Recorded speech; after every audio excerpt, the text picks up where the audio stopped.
persona que está en gracia de Dios y se confiesa, está en la gracia, tiene todo esto, y se confiesa, ¿qué pasa en su alma?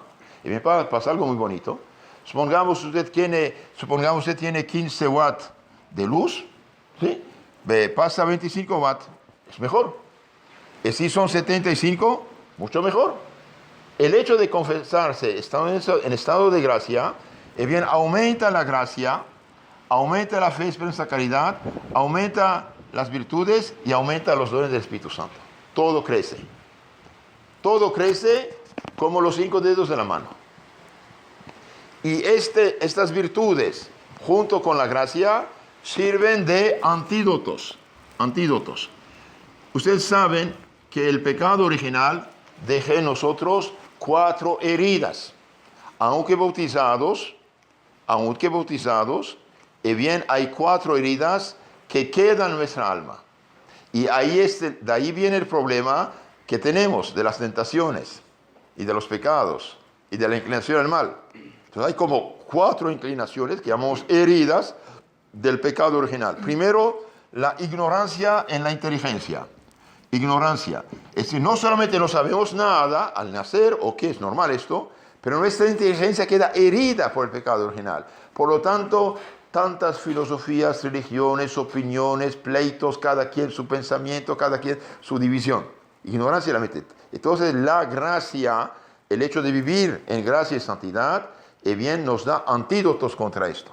Antídotos, remedios. ¿Cuáles son los antídotos contra la ignorancia? Bien, tenemos la fe, tenemos la prudencia y tenemos estos 4 dones del Espíritu Santo que perfeccionan sabiduría, entendimiento, ciencia, consejo.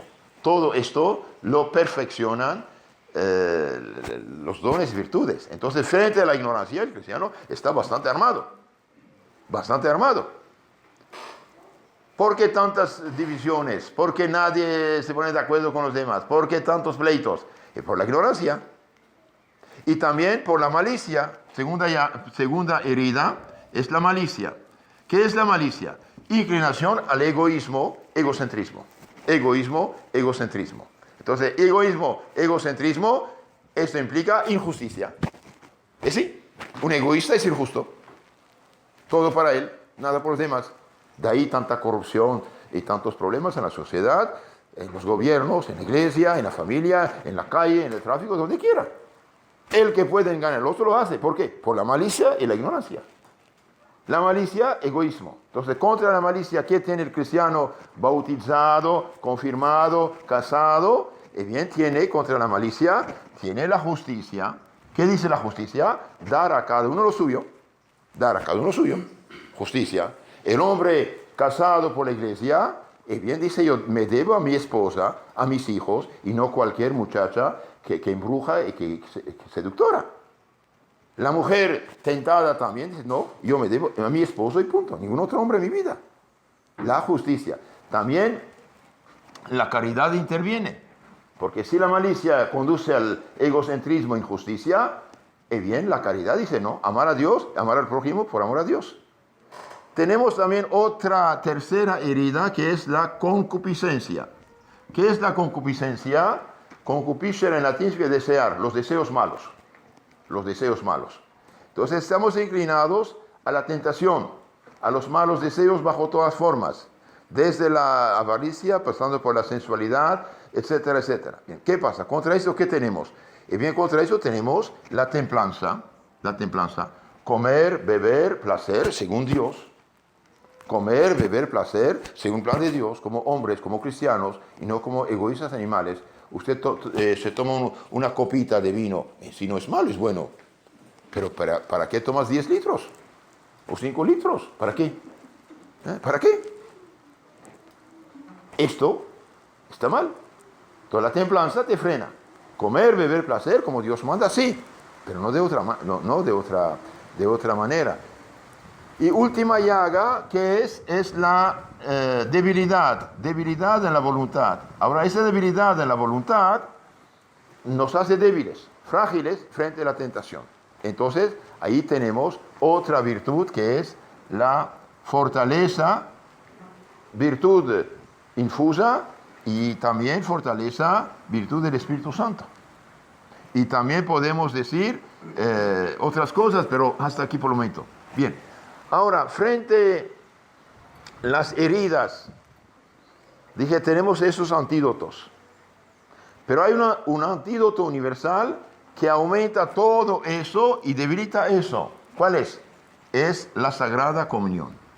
La Sagrada Comunión no solamente nos da la gracia con todo ese organismo espiritual de las virtudes y dones, nos da el autor mismo de la gracia. Cristo, al comunicarse a nuestras almas, viene con todos sus tesoros. Y en la medida que estamos abiertos a recibir, nos da mucho. Nos da mucho. Ahora, ¿qué pasa con el alma que vive en pecado mortal? ¿Qué pasa con el alma que vive en pecado mortal? Y bien, el alma que vive en pecado mortal, y bien pierde todo esto. Pierde todo esto. No lo tiene. Es como tener 5 o 6 llagas, como gangrena, sin ningún antídoto. ¿Qué pasará? Cuando uno tiene una llaga fuerte y no hay ningún remedio, ¿qué pasa? Ve gangrena.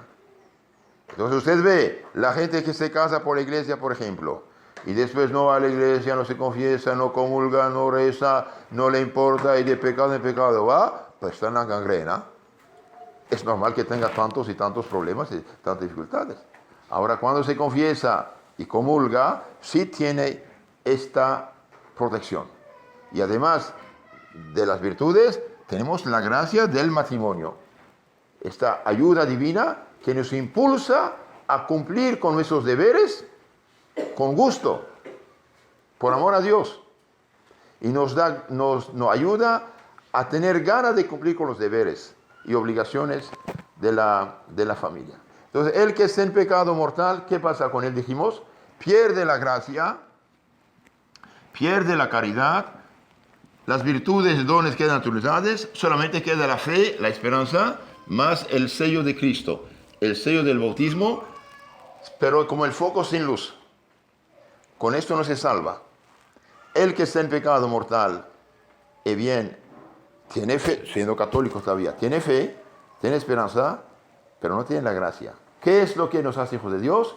Es la gracia y la caridad. ¿Cómo puede recuperar la gracia, la caridad? Bien, con la confesión.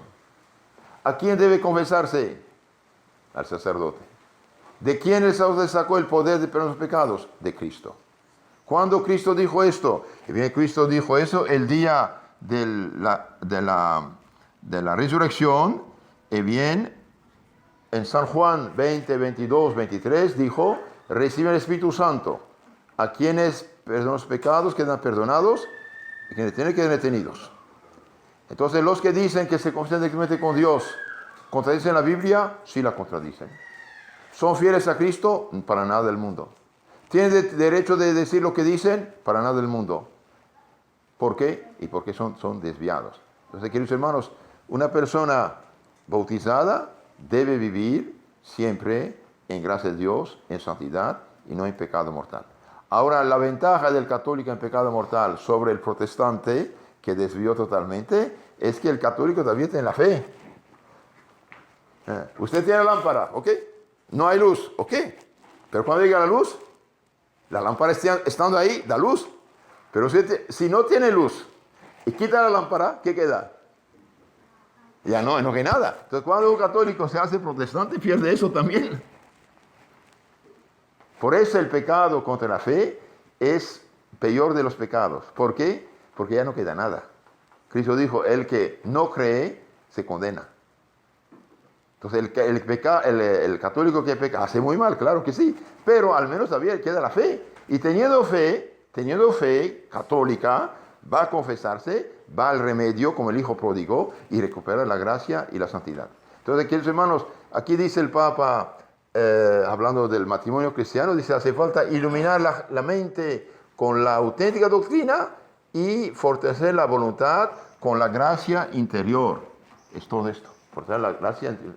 Ahora, el que se confiesa regularmente, comulga regularmente, reza, se aleja sobre todo de las ocasiones del pecado, que no tenga miedo. Dios es a tu lado en su matrimonio. Muchos hoy no se casan. ¿Por qué? Porque tienen miedo. Entiendo.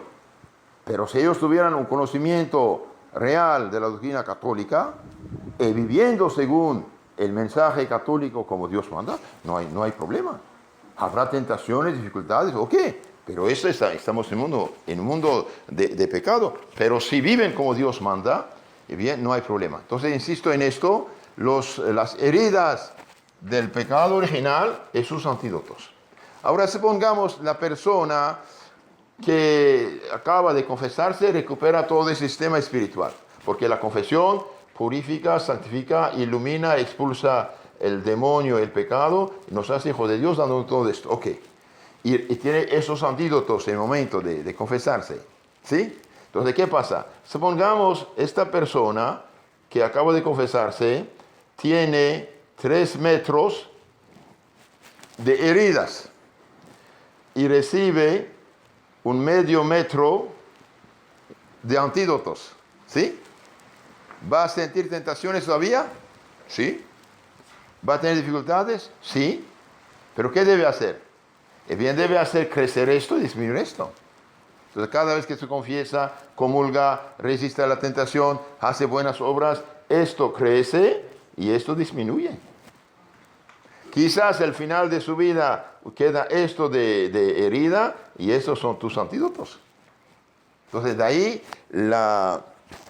el hecho de vivir en estado de gracia constante es de suma importancia.